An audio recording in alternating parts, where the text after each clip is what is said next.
Well, hello and welcome. It's 7 o'clock, it's Monday, and it's time for our series of COVID-19 webinars from the Royal College of Surgeons of Edinburgh. My name's Professor Michael Griffin. I'm president of the college, and I speak to you at a very difficult time and a difficult point in this pandemic with the impending lockdown on Thursday in England.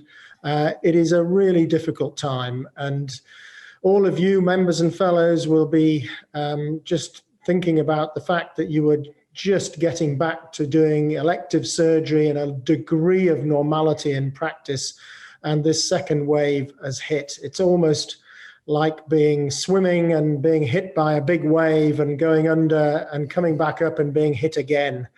Many of our members and fellows and all our healthcare workers are tired and exhausted at this time, and we're all thinking of you and are here to support. And I want everyone to know that we are grateful to you for everything that you've done, your dedication, your passion, and your determination and commitment in looking after our patients during this very difficult time. I'm pleased to say that from the trainees' point of view, who have suffered probably the most of our members and fellows with not being able to have the training as planned and being redeployed into areas which you're unfamiliar.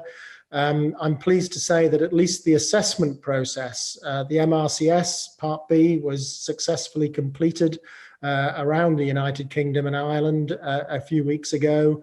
And indeed, yesterday and today, the JCIE, the FRCS exams in trauma and orthopedics are ongoing and successfully being completed. General surgery will follow in the next few days, and the other specialties over the coming weeks. So at least we're getting some kind of normal service being resumed. So I just want to say that the college itself is functioning for our key workers in Edinburgh being able to be kept open free and for nothing, and food provided for all those key workers working in Edinburgh hospitals. We are very proud of what the college has done towards the effort in fighting COVID-19. Today, we've got a fantastic team today to talk about the second wave and what is in store for us and how to deal with it. And I think it's fantastic that Mike SIlva and Barney Green, two great stalwarts of the Edinburgh College and great pals of mine, who have put together this webinar, and they're going to introduce the individuals who are going to contribute tonight. So I'm not going to say anything more, but hand over to you, Mike SIlva, our Director of the Regional Surgical Advisory Network, to introduce the speakers. Over to you, Mike. Thank you, Mike Griffin. Thank you for those kind words, and welcome everybody to this webinar on behalf of the Royal College of Surgeons of Edinburgh. Just to put a location to from where I come, I work as a hepatobiliary surgeon in Oxford, and also the training program director for the Oxford Deanery, in addition to being the director of the regional network at the college. If we could share the screen, Barney, just so that we can get on with what we have to discuss and share with you today. I'm just going to go around the panel so that we can introduce ourselves and everyone knows who's on it today. So I'll start with Barney. Hello, everybody. My name's Barney Green. I work for the Royal College also in a capacity with the Regional Surgical Advisory Network, along with Mike and a number of the other panelists. I'm one of the vascular surgeons at James Cook University Hospital in Middlesbrough.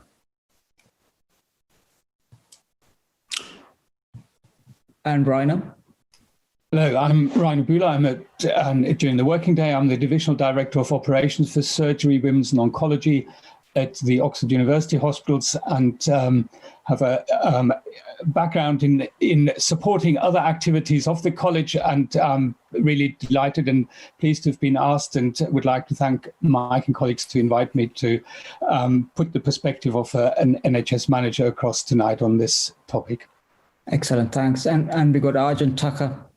Hi everybody, I'm Arjun, Takhar, HPB surgeons at Southampton. I'm also an RSA, but also I'm in charge of surgical teaching for Southampton University Medical School and heavily involved with training. I'll be talking a little bit about our sort of response for medical students, but also training. We've got Vivek.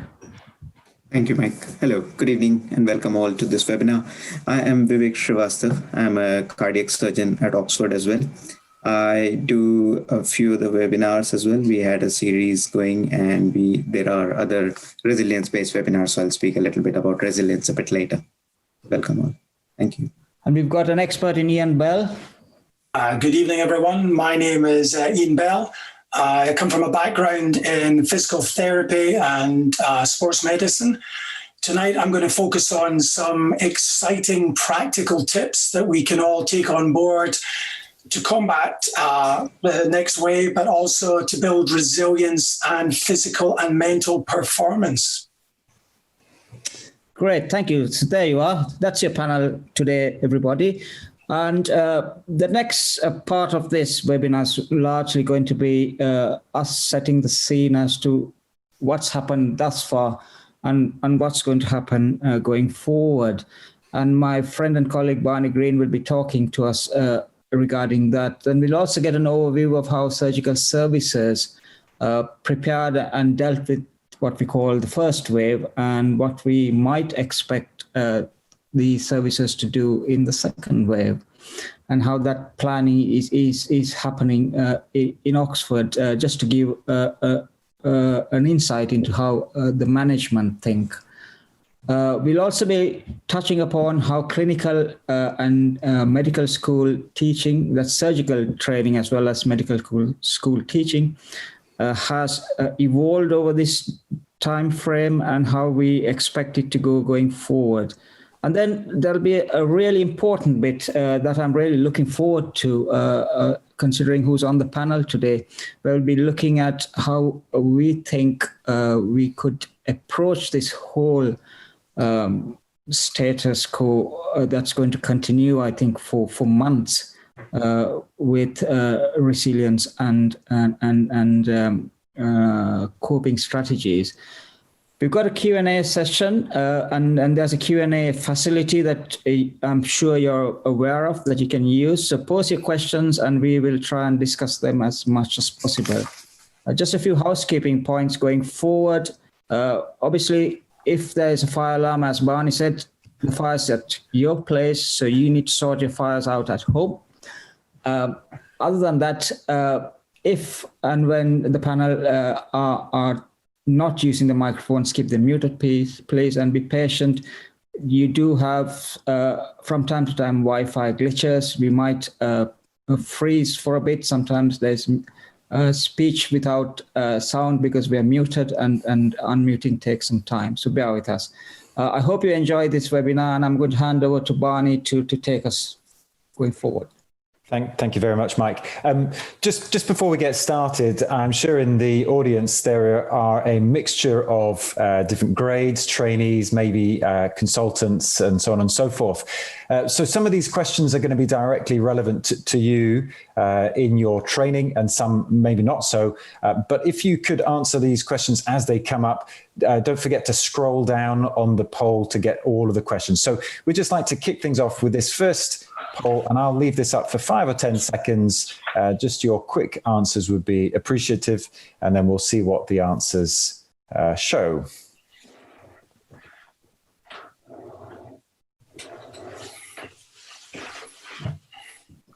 There's over 130 of you here, so I expect we should have a nice spread of opinion.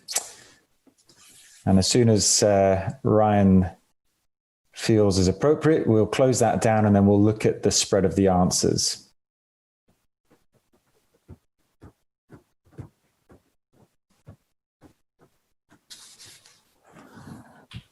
We're not allowed to vote. Okay, so Ryan, can we have a look and see? Did you feel like you were prepared for wave 1? Not at all prepared. That's, 30%. Not at all prepared. Somewhat prepared, 31%. Slightly prepared. Interestingly, nobody was extremely well prepared, because if you did, you were probably running the government and everything else. So thank you for that. Did you feel, did the first wave leave you feeling anxious and doubtful about the future? Slightly anxious. And I think that's probably quite a fair reflection of people's responses that we've seen. Have you had personal health related concerns due to COVID-19 in the last 8 months? Okay, nearly half there. And then do you think your hospital did enough to support the psychological well-being of your staff? 27% of you said no, not at all. 20% very supported. So that's interesting. Okay, I think that's all the questions. Right. What I'd just like to do is take us through a little bit of what happened in the first wave. You know, most of you are going to know all of this already, but it was clear that from the very outset of the pandemic, there's been a concerted effort from just about every NHS trust to plan for a surge of what was an unknown quantity and an unknown duration of patients with a severe respiratory disease, many of whom would go on to require ventilation and intensive care. And as these numbers of patients increased, each trust, supported by senior decision makers from NHS England, evaluated two things: their estate and their staff, and they formulated clear plans of engagement to manage this influx of COVID-19 patients, whilst also trying their best to provide business as usual, or at least the closest fit of a model to that as is possible. And this included not only safe passage through theatres, but also reconfiguration of all sorts of things. And you'll know it yourself, such as the hospital corridors, where you could eat, what was a green zone, what was a hot zone, and so on and so forth. And it's clear that whilst many patients during this period would be directly affected by the virus, there is an as yet unquantifiable number of patients who will go on to suffer harm, if they haven't already, through the lack of access to healthcare that they needed, as trusts effectively closed their doors to everything but the most urgent of cases. The NHS England's directive then came through to wind down non-urgent cases between the 17th of March and the 15th of April. And the challenge for those of us invested in the surgical services and surgical specialties was to try and provide a safe and secure COVID-safe pathway through the hospital for urgent surgical care.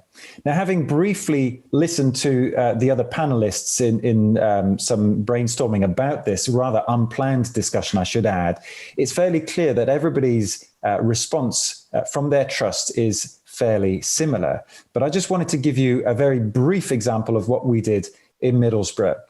When all of our elective surgery was cancelled, we went through what was called an active management pathway.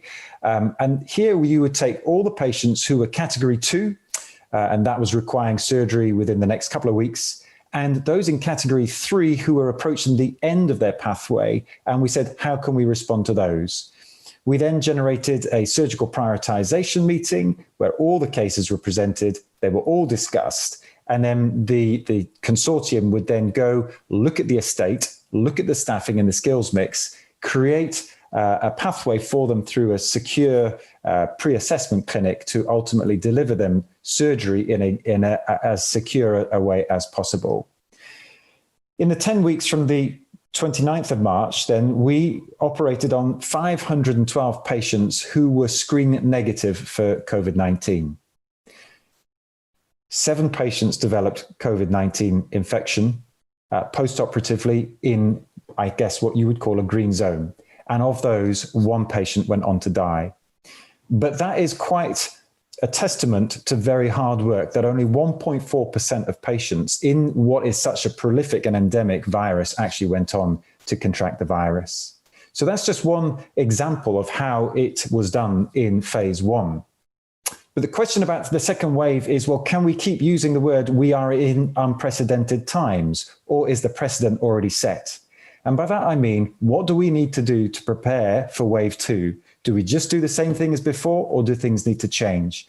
What pathways and policies do we need to address? The same, or do we try and keep business as usual as much as possible? So there's all sorts of questions that we hope to try and cover tonight, but in particular, we are interested in the questions about training and trainees. So I'm going to leave it there, and I'm going to hand over to Rainer Buhler now, who's one of our most senior NHS managers, and I'd like him just to share a few of his thoughts about how trusts are responding to the surgical services in Wave 2. Rainer. Thank you, Barney. So, I want to briefly reflect on not just looking back to wave 1, but also what happened in between in this time that May, June, and where we brought services back to normal. Barney, the slide you just showed with the numbers of Middlesbrough is something. The numbers look familiar to. The numbers may have been different, but our experience in Oxford was very similar. We very early set up a system whereby patients were reviewed and clinically prioritized. The Royal Colleges came together and helped in this prioritization, and it helped managers immensely to then plan the services and respond to the original response. I had a look back, and it was very interesting. The first week we started in 23rd of March. One of our complexes at the Churchill operating theatres, where we normally run 10 theatres, we were down to 1 elective and 1 emergency theatre in the first week. But 2 weeks later, we were back at 4 elective, but these were really priority 2 and 3 cases that were listed. And then by the middle of April, we were back at 6 or 7. But that wasn't normal operating at the time, looking back, and we've learned a lot from that and how we organized surgical services as a result. And it's not just operating theatres, of course. So looking back from what we've done, and then the period of time, it still feels like we're a little bit in at the moment, and that is we're still in part also in our recovery phase in trying to deal with those patients who weren't the highest priority cases, the cancer patients, the clinically urgents, those patients who were waiting longest. And surgeons, if I look wider than purely our surgical services in the division I work with and for, I see that there was a very differentiated impact on particularly surgical patients or patients who were waiting for surgical management. Ophthalmology, orthopedic patients, ENT patients pretty much did not get any treatment at all, whereas those patients, particularly with GI cancers or other cancers, continue to have treatment or other emergency interventions. So the recovery phase needed to be differentiated and needed to reflect and respect what was happening for those patients who were waiting, some of them very long. And a letter that came from the chief executive of the NHS, from Simon Stevens, and chief operating officer, outlined to us a plan of how we were to plan to recover our position as NHS organisations and specifically for cancer and surgical services. And that has meant that we focused on really trying to recuperate our position with regards to patients waiting for elective cancer surgery. And in some ways, in some parts of the country, we are still into that. And I think you'll see a significant north-south divide at the moment, or differentiation that in the north of the country, we are probably back to, reducing access because of the bed requirements. And in the south, we're not quite at the same place. But what is happening, and what I think we've learned from the first wave, is that it felt a bit like we came to a complete standstill in providing access to elective and urgent healthcare. And for that, I mean not just surgery, but also outpatients and diagnostics. And what we're doing now the second time around is preparing for a much more tailored and targeted way of responding to the second wave. Now, different organizations have to respond differently based on their geography and based on the infrastructure they have. So if you run a single hospital, you then need to do things differently in the way how you organize pathways for emergency patients, for elective patients. We are fortunate in Oxford that we've got a number of different sites, and the sites where the major cancer surgery and urgent surgery is provided is separate physically from where the emergency surgery happens. So we've been quite fortunate in being able to keep that separate, but even with that, we need to respect that there are other non-elective services that come through our hospitals also need to be accommodated, and therefore have the non-COVID and or higher risk versus and the lower risk pathways ready for our patients. So what we have done and what we're preparing for the second wave is being clear in what we do at different levels of bed occupancy in the organizations, of bed occupancy with COVID patients as well as the other patients. And for that, it's not just the second wave of COVID, it's also winter, where we historically know that we've got higher admissions into our medical beds, often then overspilling into other parts of the hospital and impacting elective surgical activity. So what we've done is we've started working across well, not just the organisation, the NHS Trust, but encouraged and strongly supported by NHS England, is working across what is called the integrated care system. In our case, these are three big providers in Oxfordshire, Berkshire, West and Buckinghamshire, and particularly looking at surgical pathways to say, where can we use the capacity that can continue to provide elective care, and where the waiting times shorter and where are they longer, and can we ask patients to move from one to another provider so that they are still offered timely access to surgery. And timely access, certainly for some of our patients, means that they've been waiting longer than a year for their surgery, and that is the reality we're dealing with, in particular for elective cases. The other part that is important for that is to inform the patients of what we're doing, that it is safe to come to the hospital, and that the pathways that are organised segregate patients from so-called green or pathways to patients where patients are pre-tested, and getting them on board with that as well. That includes the outpatient appointments that often are now done by teleconsultations rather than face-to-face, and carefully ensuring that that is done appropriately with the clinical teams and their input. Organising diagnostics, and certainly from my area of work, the diagnostics in GI, upper and lower GI, have been absolutely critically affected through the first wave, and we haven't fully recovered. So our plans had been to recover 80 to 100% of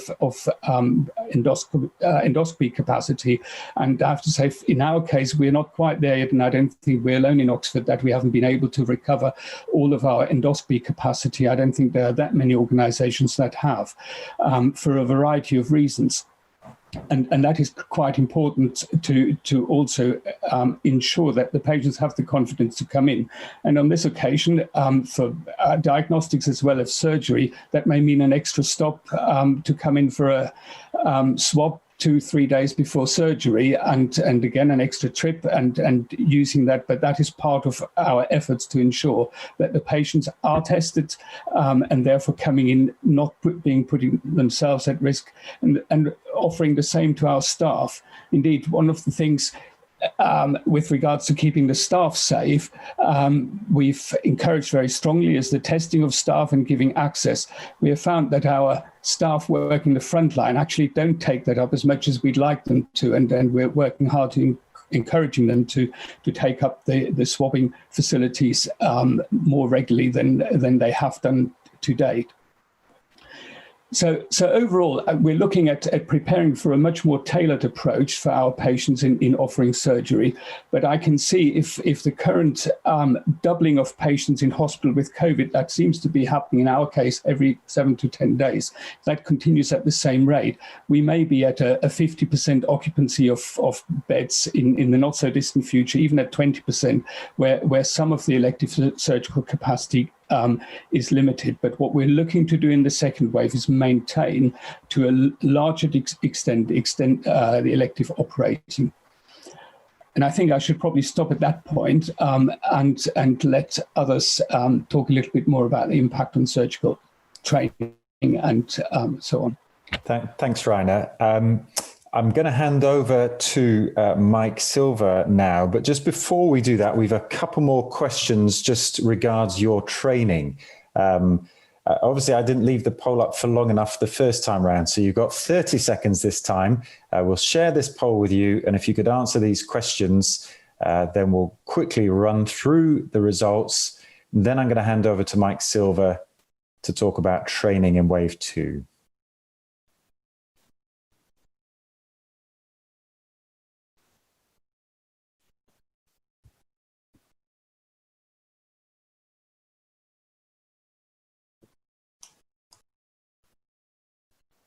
Don't forget to scroll down.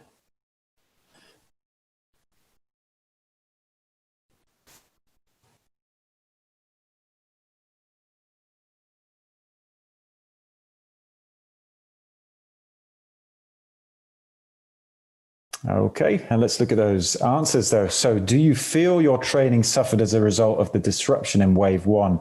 That is a staggering 95% of responses there saying, yes, my training was interrupted. Do you feel your training regained some positive pattern over the summer? Again, that's an interesting reflection that for some, well, for 3/4 of us, that turned to some degree of normality. Do you think your training will suffer in wave 2? And again, sadly, the answer there is 86% saying, yes, we feel that's the case. Well, I'm going to give Mike 3 or 4 minutes, maybe 4 or 5 minutes to share his thoughts on training in phase 2.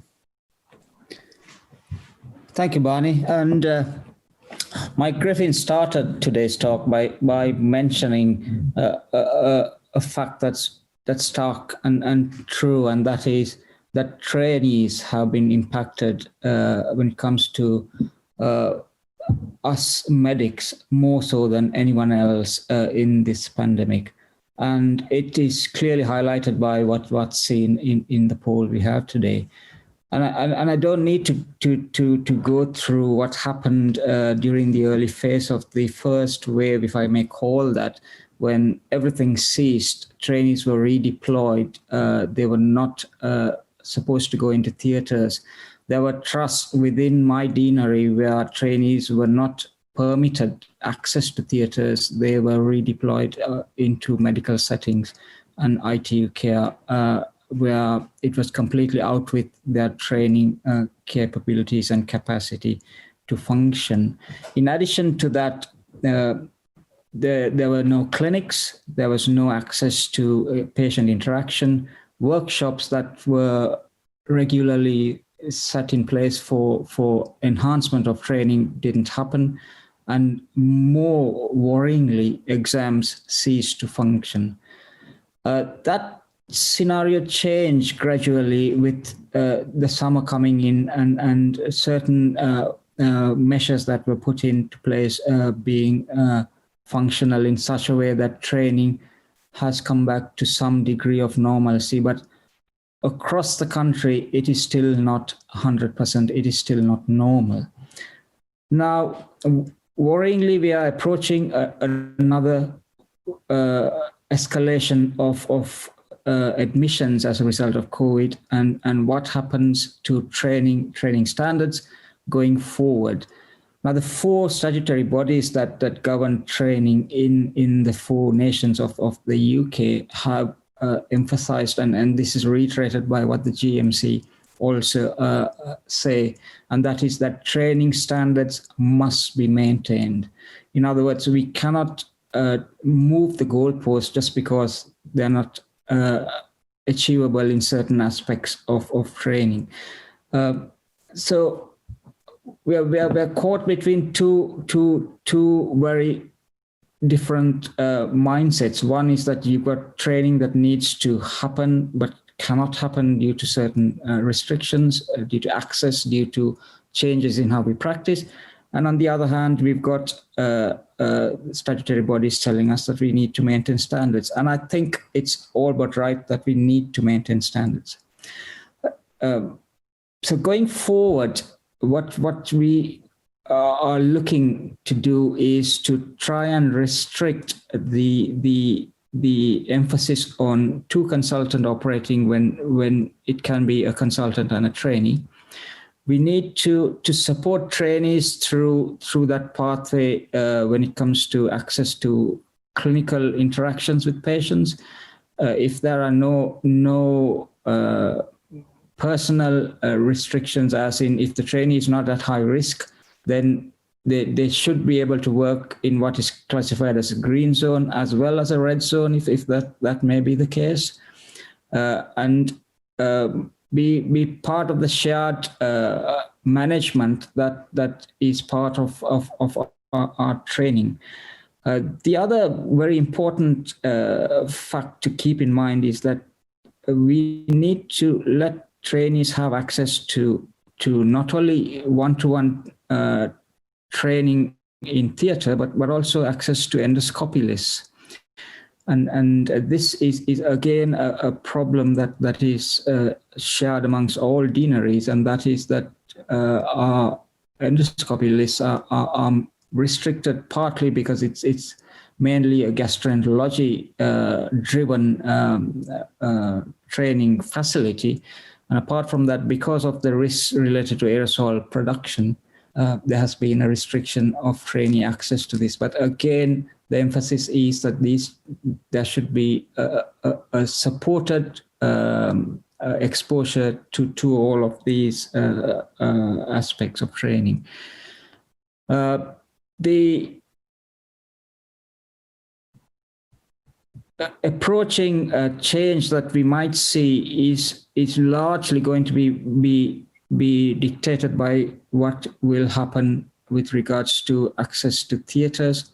If we have a restriction in the number of theatres that are used because of overspill from ITUs, and we lose what Barney describes as estate, and if there is a necessity for personnel to then move into the ITU setting, again, there might be a need in the future, but until there is a need and a guidance from higher up, the emphasis in our deanery is that trainees should not be redeployed until it is really and truly necessary. So the bottom line approaching the next wave is that training should continue at every single opportunity, and trainees should not be redeployed unless and until there is an actual need to.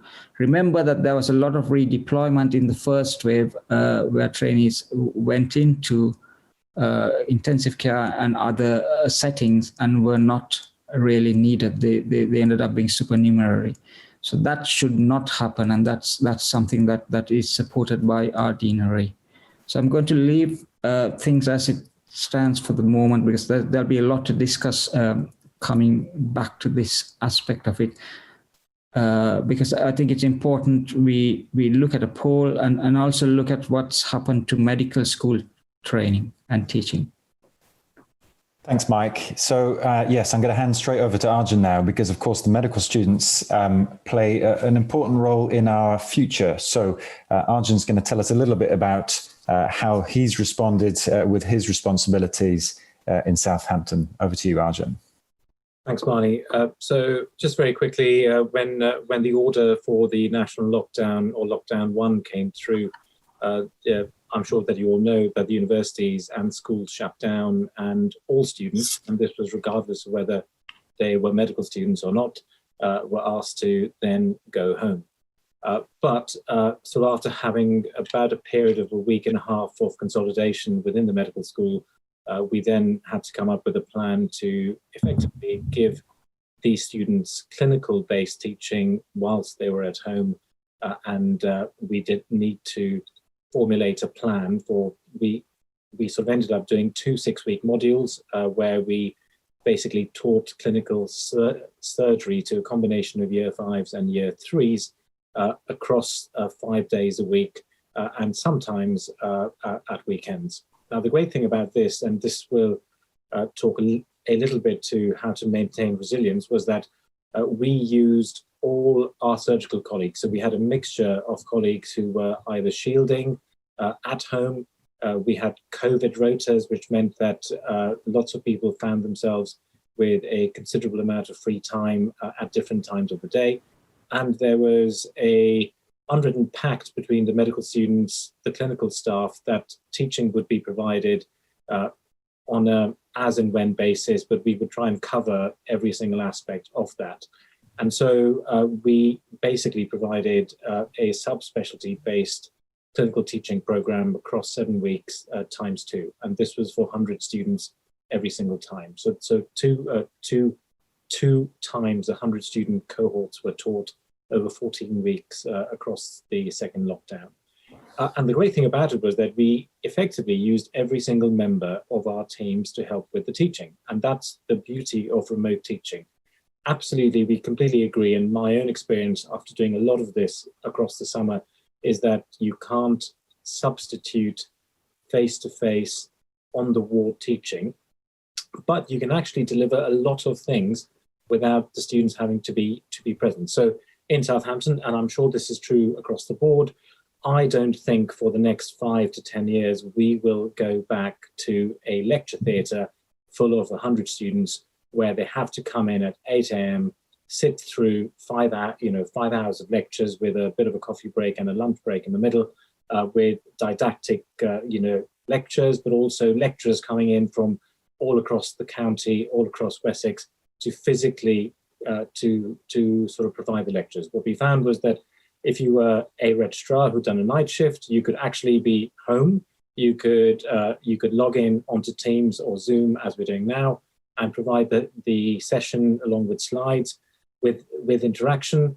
We also found that the fear factor of raising your hand in a lecture theatre went away. We had lots of interactive sessions, a bit like what's happening right now, lots of questions coming in through the chat room, and a huge level of engagement. So we found, and in fact, I'm just planning the next year's teaching program. And in fact, we are going to use all our sites to effectively deliver a centralized teaching program, which will enhance the sites where our students go. And they go, as you can imagine, across Wessex to 5-10 different sites. In terms of training, I run the non-technical skills course, which is an Edinburgh College franchise, if you would, which basically teaches human factors in surgery. In Wessex, we have pretty much, with the help of our head of school of surgery, made NOTS a compulsory thing for our trainees to attend. And we, in fact, they have to, across their training, and this is the STs, have to come to a NOTS course. We run that in conjunction with a practical skills course.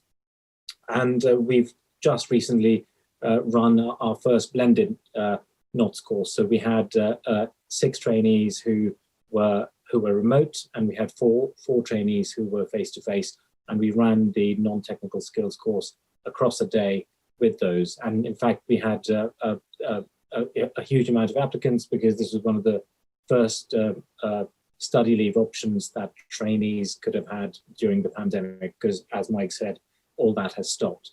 Our feeling is that is the future, because there will be a combination. There will be things that you will be able to only teach in person. After all, so surgery is an apprenticeship, and you can't really beat the practical aspects of actually doing things.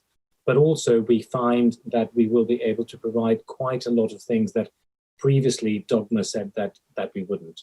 And hopefully that'll add on to all the other bits that my colleagues will talk about. Brilliant. Thanks, Arjun. That's really, really interesting. Now, I'm just going to take a couple of minutes to, if I can get my screen to share, here we go. A couple of minutes just to talk through something that I came across up here in Middlesbrough that I found really useful. Now, just as a little bit of backdrop, in wave number 1, when everything was shut down, of course, the press couldn't get into the hospitals and had no idea what was going on. And I'd had a contact with a couple of local TV and radio stations, and I got a call saying, could I provide some on-the-scenes interviews? And they weren't really interested in, how many cases we had and how many bits of PPE we were running out of. They were interested in the human story. So for the first 4 months, I took myself with my iPhone and recorded the cleaners, the catering staff, the doctors, the nurses, just anyone and everybody who could tell a human story for what was going on. And one of the things that I came across was the input into the staff's lives of our medical psychology team. almost, they were designed for this moment, realized that we were in such a crazy time and nobody knew quite how to deal with it or what to do, that they put together this fantastic package of resources, essentially called psychological first aid. Now, my initial response has always been, well, I'm not sure it was entirely for me. And my reasoning for that is when I was 7 years old, I went off to boarding school. And if that's one way to learn how to, support yourself psychologically and learn resilience, that was certainly one way to do it. But I realized, actually thinking about it more, just how important this is to me as a human being, as a father, as a friend and a colleague, to get the psychological support that we actually need. So I just wanted to show you a couple of snapshots really from our webpage of what that team offers. And nearly all of these are links to online resources that you can get, not from our trust, but from all sorts of associations. Essentially, they're there to say, we are here to support you, regardless of what you need to talk about. It's a confidential situation. It's not a counseling session per se that can be signposted, but really the list of options available to staff are pretty impressive. If you click on each tab, it then takes you to other forums where you can go and talk about, your counseling or personal resilience, the chaplaincy, or some form of holistic care if you need to go and do that. So really a very well-rounded package. The other things that we created in the trust that have been really well used are spaces just to get away from the madness and the busyness, to just go and sit. And I did a little interview with the founders of the Wobble Room, which really is a place where you can go and have your wobble, chuck something at the wall, write something in a book, sit on a beanbag, drink a coffee or whatever it might be.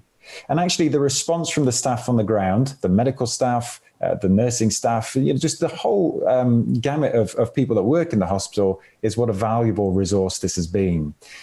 You'll have heard of Project Wingman, because that's been in lots of hospitals, and I think we're going to talk about that shortly.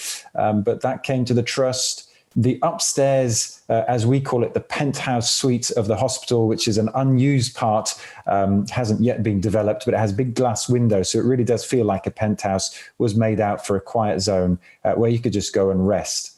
And I think actually this is such a fundamental part of our recovery and our ability to continue. So the psychological first aid really is all about you and making sure that you're good and strong enough to carry on with your job. And actually at times it's okay to say, I'm not okay. To say, I can't handle this bereavement, or I don't know where the hope is. And the whole package was really designed around that support. For me, though, the bit that really stuck out was the link to what to do as a parent, because I'm sure many of you are parents, and if not, you know people who do have children of varying ages, and of course, they could be any age, and they're still your kids, and you worry about them. But I have young children.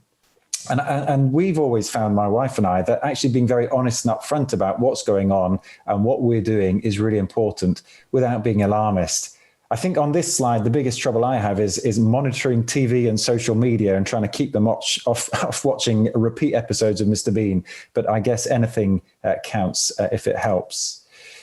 Two resources that I really liked, and you can dig into these. This one's from NHS Wales, talking about who's the superhero in your family. And it's a whole workbook on what you can go through with your children for them to realize that actually, yes, you are quite an amazing person. And my personal favorite was developing your own COVID-19 time capsule. And this is the front page that my daughter Karis has developed. She told me it's somewhere in her room. I thought you were supposed to bury it in the garden deep down so nobody ever could see it for 25 years. But there we go. So really, for me, the last bit on emotion was that later on, I was asked by the BBC to give them some comments on my emotional state 6 months down the line. And there were three words that came out for me: naivety, a fear of the unknown, and the fact that we were going to have to go and dig deep again. And I think taking this forwards into wave 2 with all those resources on board, not just from my trust, but also through the college, I think are fundamentally important.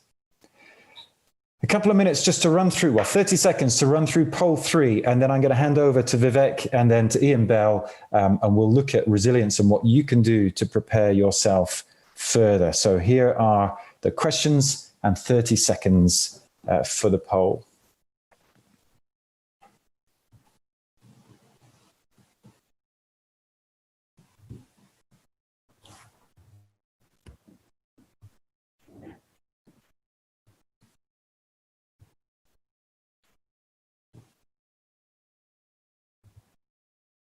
Okay, let's look at the results then. Do you feel you are prepared for wave 2? The over half feel somewhat prepared. That's good. Room for improvement, I guess. Do you think your hospital is doing enough to protect and support your staff? Not at all supported and slightly supported. I'm pleased on the lower sides, but of course, we would rather see that you are being fully supported. Okay, right. Vivek, I'm going to hand over to you now and give us 4 or 5 minutes on resilience in wave 2, please. Thank you, Barney. May I please share my screen?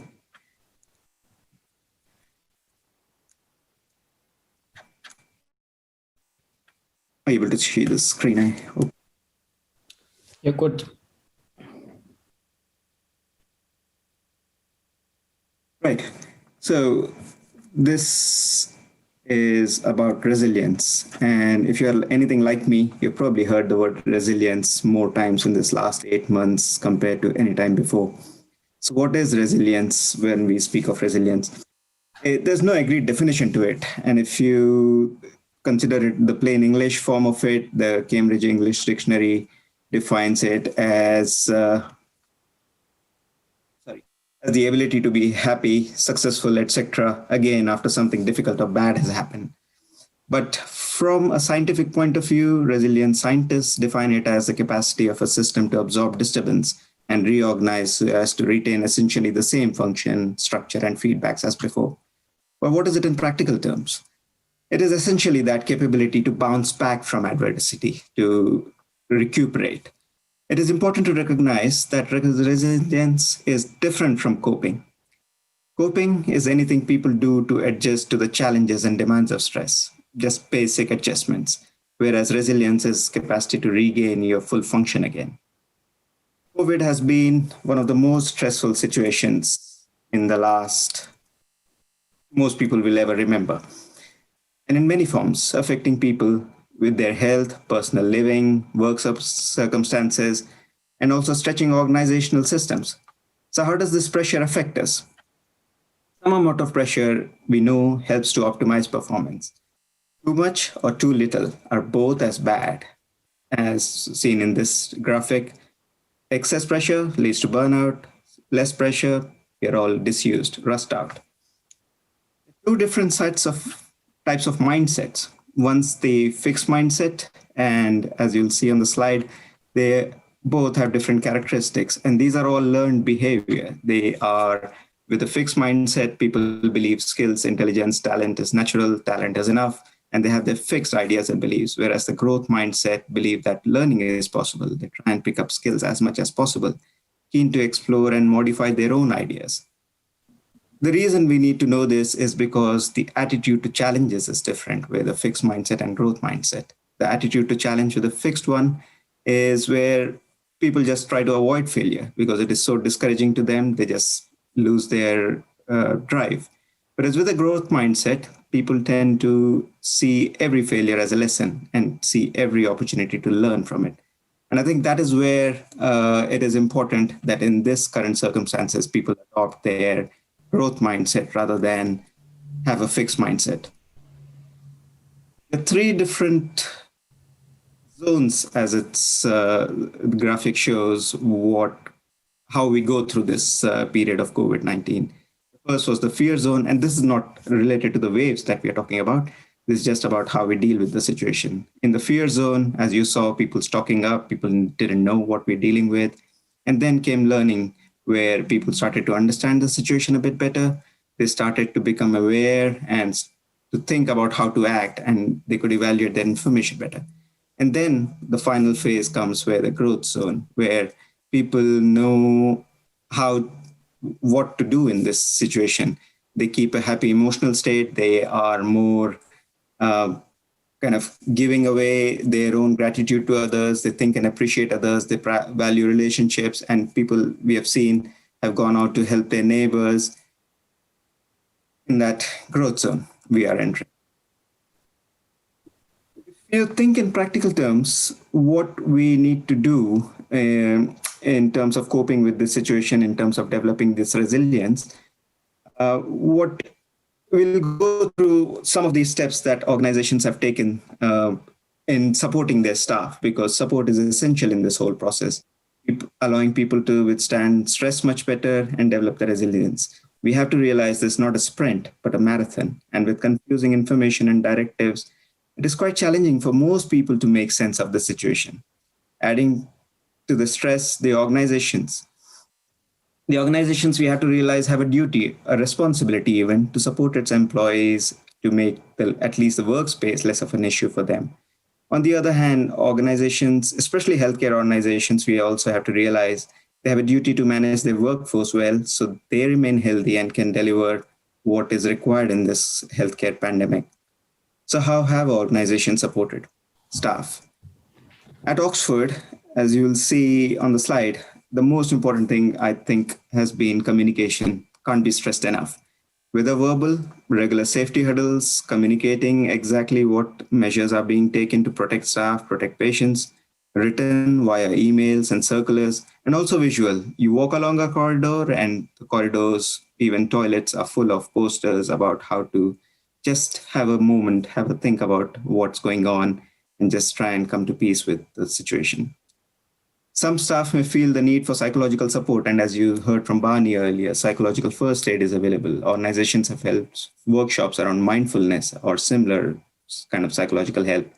Safe accommodation, provision of free meals or other gestures like chocolates, snacks, hand creams.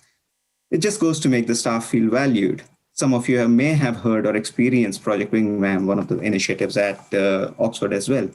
Tired staff experiencing first-class lounge service from airline staff, something that normal daily life wouldn't have brought in. But how do we use all this for the second wave to come through on the other side?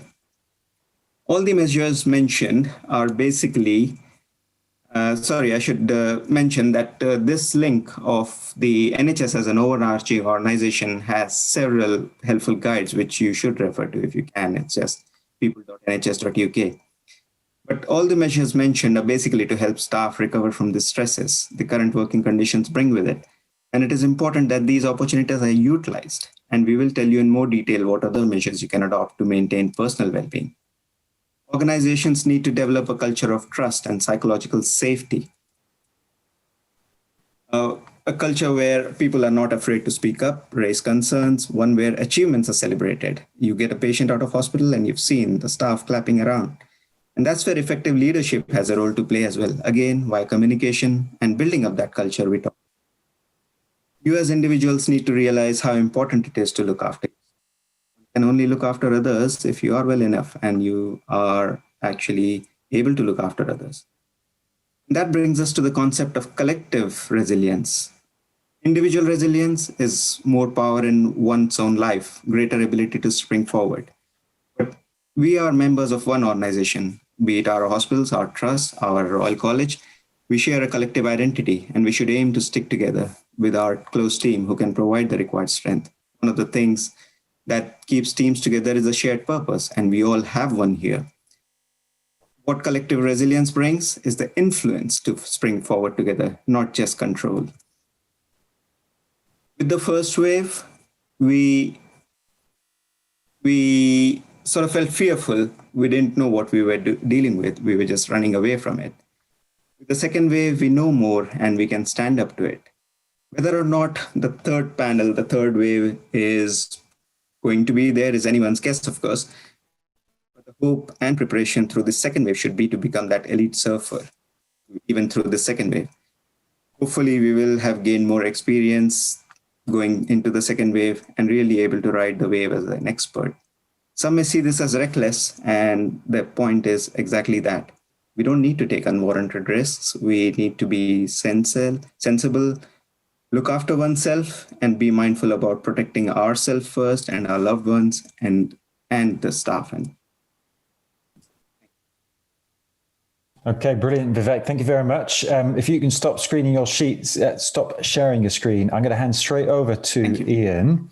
Iain, introduce yourself, please. And then if you could just give us 3 or 4 minutes of your thoughts on what we can do individually for ourselves, that would be great.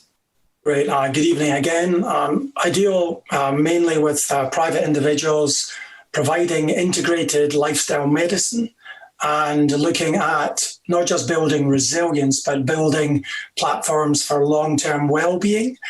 And this also includes preparation for procedures and also for reducing pharmacological dependence as well. I think it's very important to realize that almost 99% of most lifestyle diseases are treatable and preventable through lifestyle adaptation. So some of the things I'm going to talk about just now, I'll just pop this up. Can everyone see that okay? I want to start with a quote from Einstein, and he said, "The significant problems we face cannot be solved at the same level of thinking we were at when we created them." And what I mean by that is that the culture of well-being, the culture of building resilience, it needs to be more clear and more flux and fluid within your organization. So first of all, you're in a leadership role, you're setting an example, and we're in a culture of uncertainty again. So the change has to start with you. You have to be the leader and demonstrate resilience. And what I'm also trying to do is instigate a revolution of well-being, of resilience within medical practice. Live and share resilience, set that example. Raise your level of engagement, but also learning to thrive. Remember that sometimes at work you cannot change what's happening. So a lot of emphasis is how you live your life outside of work, what lifestyle things and exercise that you do. Now, so one of the things that I talked about clients, one of the things that I do most day is what I call optimal nutrition. So I would take my magic blender and I would fill it full of great nutrition. So I've got some frozen mango. I can use frozen berries. They're more nutritious than fresh. And to that, I add kefir for the gut, because we know serotonin, over 90% is produced in the gut and not in the brain. So what we feed ourselves actually promotes our psychological state. In addition to that, I've got some coconut milk. And instead of having the normal surgical 5 or 6 cups of coffee a day, have some matcha green tea, which has got a less of a jaggy effect and has got a more smooth caffeine release. It's a lot stronger than caffeine, but a lot better for you, as well as detoxifying the body. Now, what I do with that, just to give you a lesson in bananas, a green banana, lower starch, lower sugar, so it's starch resistant. And of course, we know that the more mature bananas have up to 9 times the carbohydrate than a green banana. So if you want more natural sugar energy, the ripe banana is better in the blender. And lastly, what you would do, put it in a thermos flask, take that into work. And when you get a break from surgery, rather than have a normal sandwich, is have a few mouthfuls of this optimal nutrition high performance drink. That will give you energy, it will give you focus.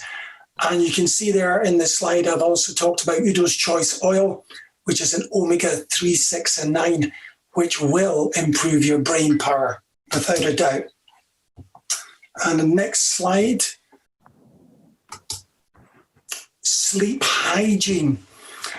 Now, I know that a lot of you do not go bouncing back home after a day at the hospital under high performance, and your sleep can sometimes suffer because you take home the pressures from surgery, the pressures from being a leader and dealing under uncertain circumstances. So your sleep environment is absolutely crucial. I've got some ideas here. Be careful with caffeine. Caffeine has a half-life. It can last up to 5 hours and even longer in some individuals. That will affect your sleep. And also be aware of any other stimulants and indeed too much sugar. So setting your sleep station with scent. I've also talked here about man-made sheets you can wash every 2 or 3 days. They keep you cooler. You don't heat up and you don't dehydrate as much. So those are really, really important things to do. One thing I've got here sounds romantic almost. It's a pillow spray, scientifically engineered lavender, if you like. This puts you to sleep in just a few seconds. That's great to put on the pillow. And of course, you may want to look at meditation, which I'm going to talk about shortly. And lastly, a lot of you are spending a lot of time on screens, and we have to watch the effects of blue light. It does stimulate us and therefore will affect the quality of our sleep. So here are my kind of wake up after you've had a great sleep. First of all, a big glass of water will engage the plumbing of the body, will get you up. Some people have a light box. I've worked with hospitals in Norway where a lot of female nursing staff use light boxes every day to combat the effects of winter. We can use those. They're wonderfully effective and do lift your spirits. You can also use aromatherapy oils to lift your spirit. Meditation again. Now, here's another one some of you may have heard of, Wim Hof. The idea of a cold shower in the morning may send shivers up your spine, but in fact, great for circulation, great for energizing the brain and body. And you can mix that between hot and cold showers, works really well. Body brushing, again, stimulating circulation of blood to the capillaries in the skin. One thing I have first thing in the morning is rather than have a huge cup of tea or coffee, I mix hot water with sliced ginger, with sliced lemon and a dash of green tea. This energizes me and sets the system to a non-acid state, more alkaline, which is better for the gut. You can take a shot of apple cider vinegar in addition. But above all, before you go into the hospital, try and plan your nutrition ahead of the game so you're not caught short, because you know your days are not set in stone. They will not work out the way you want them to. And therefore, your nutrition is absolutely crucial. Meditation and focus. So we know that when we're stressed, we're deep in the center of the back of the brain and the limbic system. We need to transfer our thoughts to the prefrontal cortex. Meditation will achieve that. Meditation, if practiced frequently, will give you a lot more clarity of thought. And if you bolt that on to good nutrition, you're on to a winning streak. So I've actually talked about one there called Buddhify. I really, really urge you to give this a try because it gives you lots of options you can do at home. If you need to have a breakout space, you can get wired for sound. And again, engage yourself with deep, progressive breathing just to release your thoughts. Exercise. I know over the last few months, a lot of you have wanted to exercise more, but haven't been able to do that. And as we move into winter, some of us will have to exercise more at home.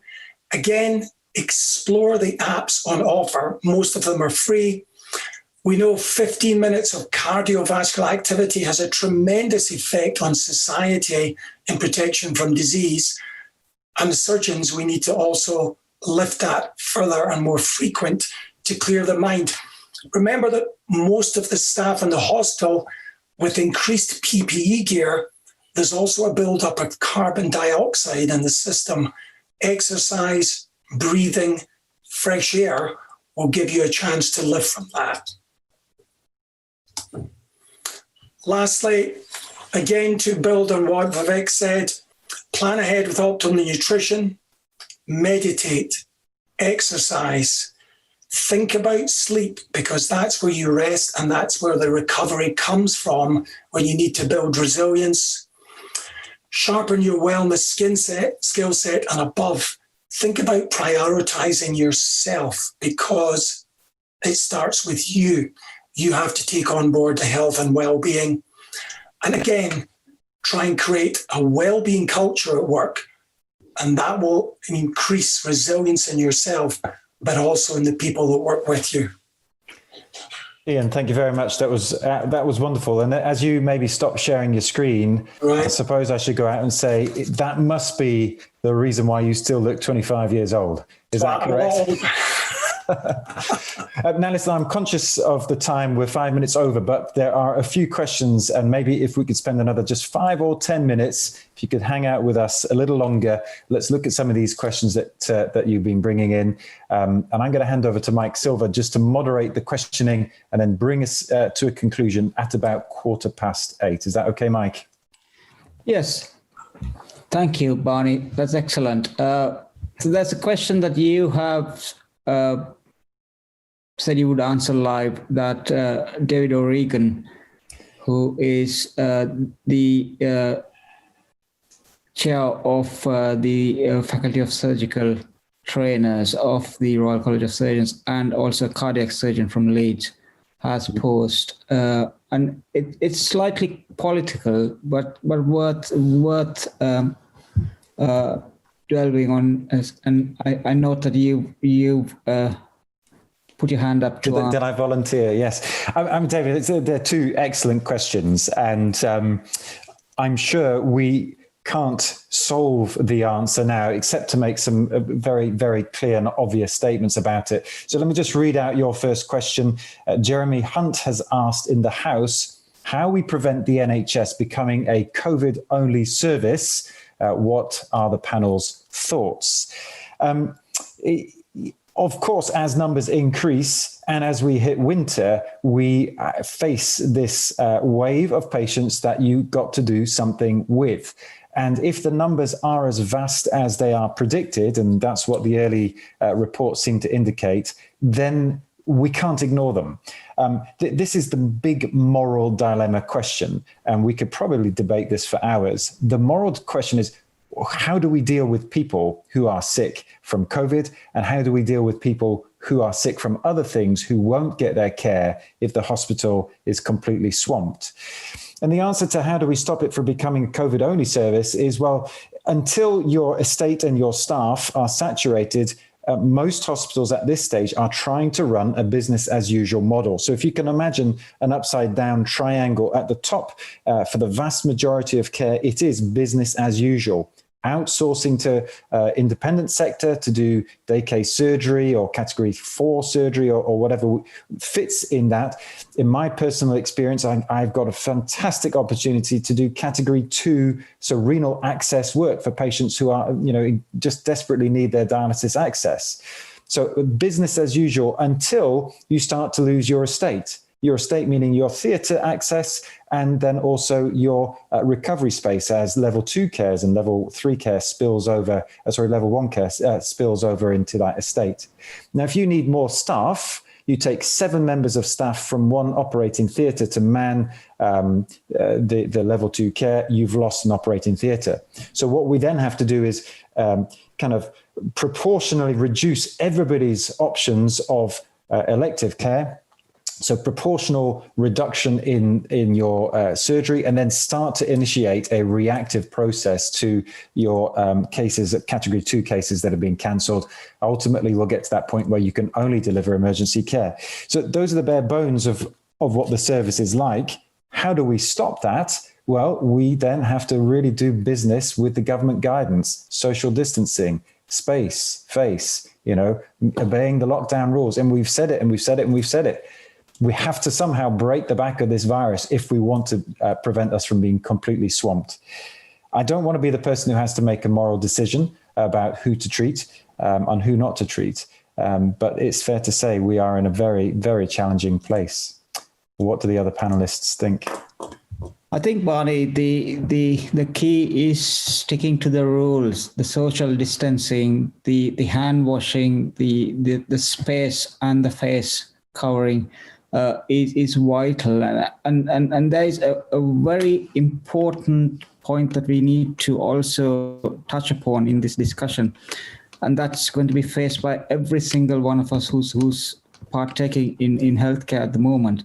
I come from a team that has 4 consultants, 5 actually, and it's a small firm in the grander scheme of things, and we hear this morning that one of our specialist nurses who's been interacting with us is now at home unwell with COVID.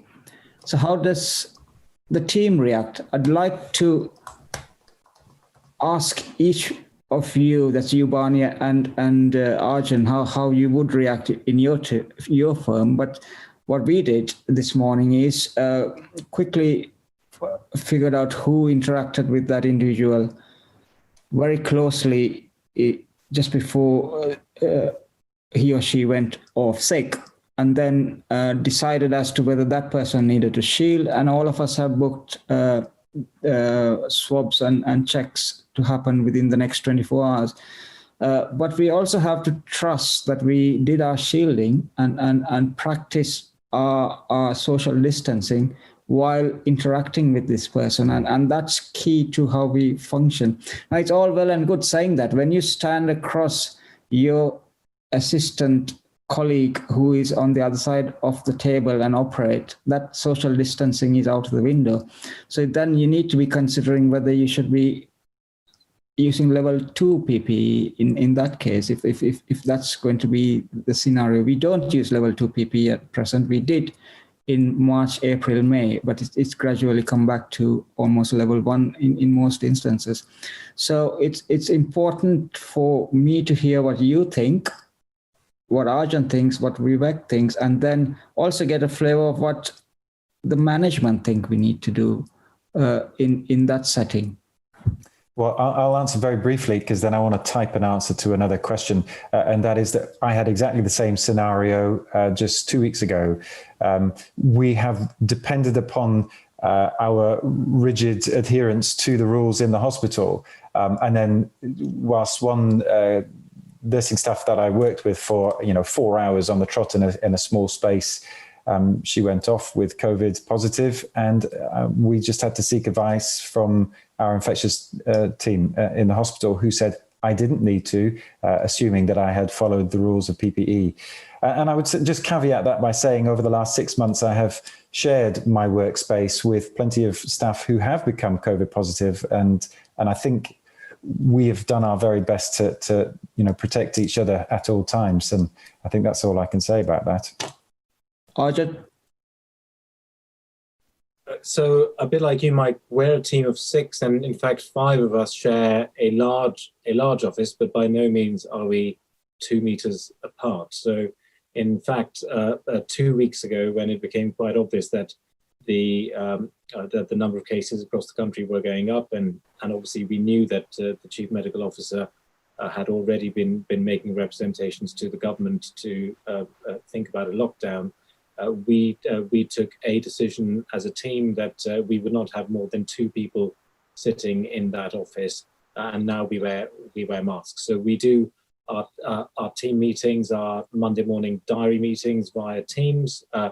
We have a rule that the person on call for our specialty, so that's sort of HPV surgery, is the one on site, and the only other person on site would be whoever's doing a clinical sort of commitment. So if they have a clinic, they would come in and are on site, but everybody else is trying to work from home. That actually goes on to a point made by one of the delegates, who said that this is a real problem in terms of resilience and team cohesion. And one of the things that, as we had mentioned sort of earlier in our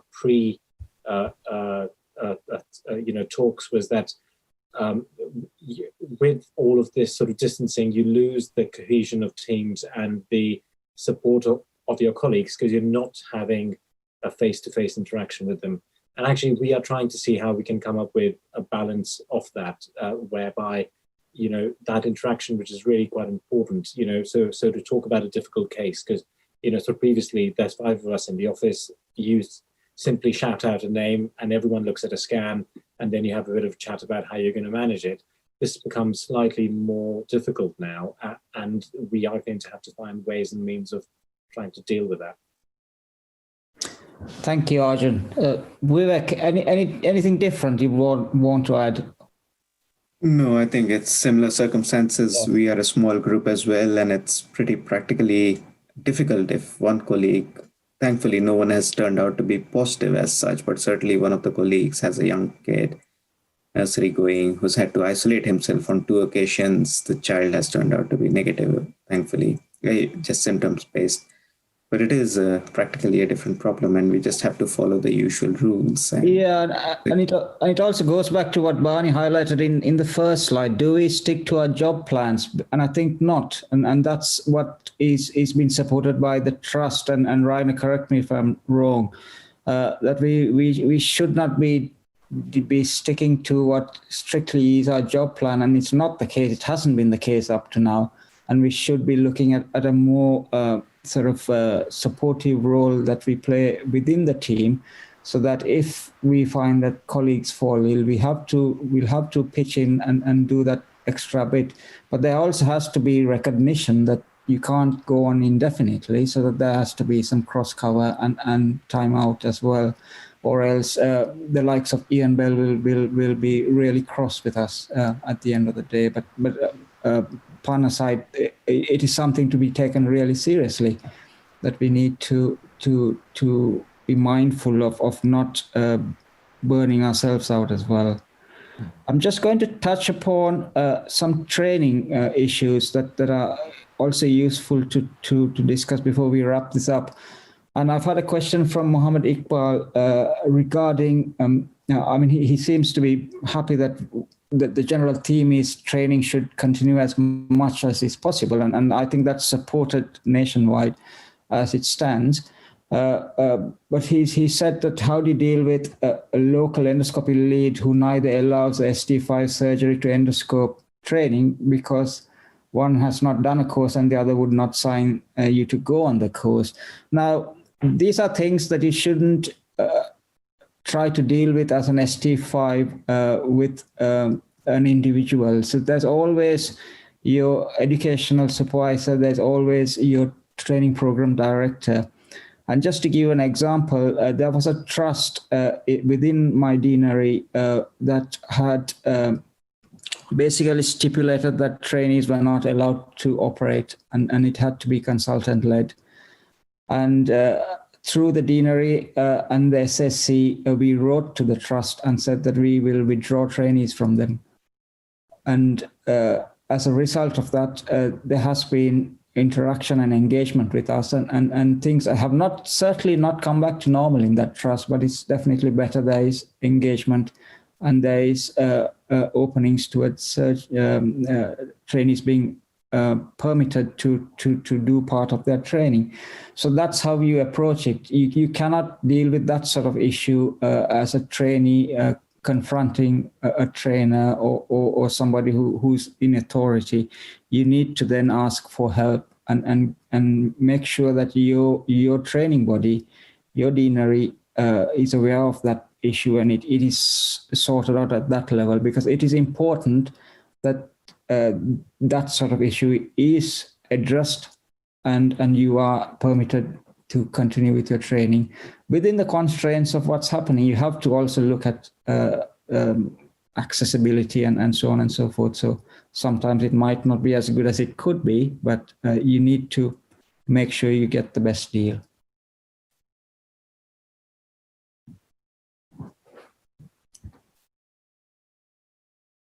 Good.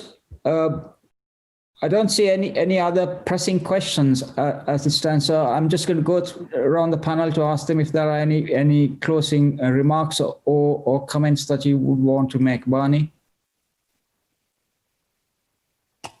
I think it's important, to take a real practical approach to what's happening next. We're in this for the long haul. My emotion of naivety that it would be over before Christmas is evident. This is around for a long time. You must look after yourself. You must look after your training, but also there's a greater social responsibility to pay attention to the rules and help drive the virus numbers down. Rainer? I'd just say, I think the point around that it's around for a while and paying attention to the rules, I think is really critical to me. And that means that we need to be prepared to question colleagues that don't do so, and not be put down by colleagues who may just not use their face mask or not adhere to.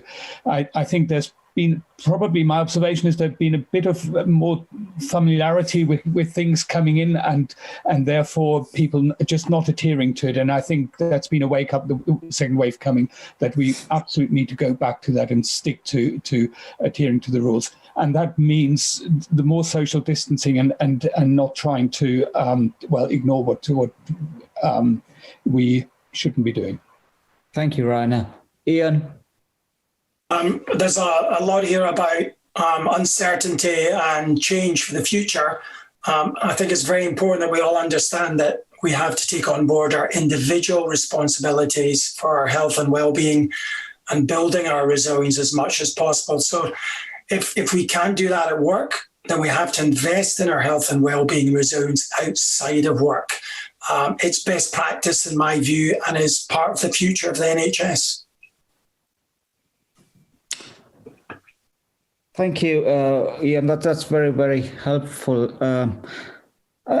And there was a comment you made in the lead up to this webinar that struck me, and it's something I thought worth sharing. And you said a surgeon is like an elite athlete, and I'd like you to complete the rest of it because it's your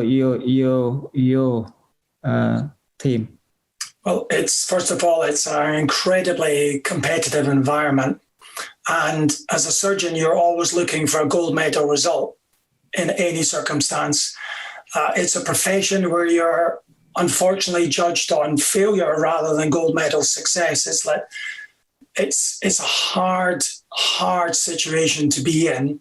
And as Vivek said, resilience is what's going to protect you in the short and long term. And if you want high performance, it's not enough just to have amazing training. It's about the culture in which you operate. If you want to perform well, then like an athlete, you need everything at your disposal. You need great nutrition, you need exercise, you need a positive mental state, and you need to train your mind and body just to look after yourself. That's not me talking about being in a clinic or delivering a procedure. To me, that's a given for the industry you're in. It's super tough, and you've got to take a stand for this. I think that's so true, and it's something that we overlook so much, and that's why I wanted you to mention it, because I thought it was really, really important. Thank you. Vivek. Yes, thank you, Iain. That's perfectly worded. I think it's very important to look after oneself, but also be aware that there's plenty of support available. We are all going through it in this together. There's no shame, there's no harm in accessing those kind of psychological first aid or NHS website tools, mindfulness. Ask someone, just look after yourself, but you know that you're not alone. Thank you. Yes, it's rather important, especially us as surgeons, because we have not all of us, but some of us have a mindset that we think we can cope with everything and everything's fine. But it was rather interesting looking at some of the questions that were posed in one of your webinars, where you can measure the degree of burnout that you might have as an individual. I could see that there were certain signs that I hadn't even thought of signifies burnout as being something that could apply to me. So it's really important for you to recognize that sometimes you don't recognize the fact that you're heading that way. So that's really useful. Arjun. So yes, so just to sort of echo all that has been said, but also to end on a bit of a positive note, that there have been some positives that have come out of effectively being in crisis for 6 months as a whole, service. So, for example, I've been trying for 1.5 years to get video clinics done for our peripheral, patients, and then the pandemic came along, and it took 3 whole days for us to now be fully compliant with a very well sort of functioning video clinic. Similarly, obviously, so money was not that much of an issue, and all teams have up-to-date computers and laptops, and remote working has started to work much better. But also that lots and lots of colleagues have done much more than what was their duty and have performed way above what they were expected to, but also in looking after each other. People who I thought were very grizzled, old, sort of NHS hands who've been consultants for 20, 25 years were actually quite nice, cuddly teddy bears and very, very sort of supportive to colleagues who may not have been coping very well, but also stepping in at times, because as you said, you don't know at what time someone will have symptoms and will need to shield or self-isolate, etc., etc. So, I think it just is testament to the service and the colleagues and the caliber of people that we work with, but also hopefully with all these tips, it would be slightly less onerous for the next few months. Great, thank you, Arjun. That's very, very true. We wouldn't have had this webinar if not for, or the ability to talk to so many people like this, if not for COVID. So there are things that will come out as positives in this. And on that note, I'd like to thank our panel and the Royal College of Surgeons of Edinburgh for giving us this platform and this opportunity to speak to you, and for all of you who attended and for the questions that were flowed. And thank you once again. Good night. Thank you. Thank you all. Thank you very much.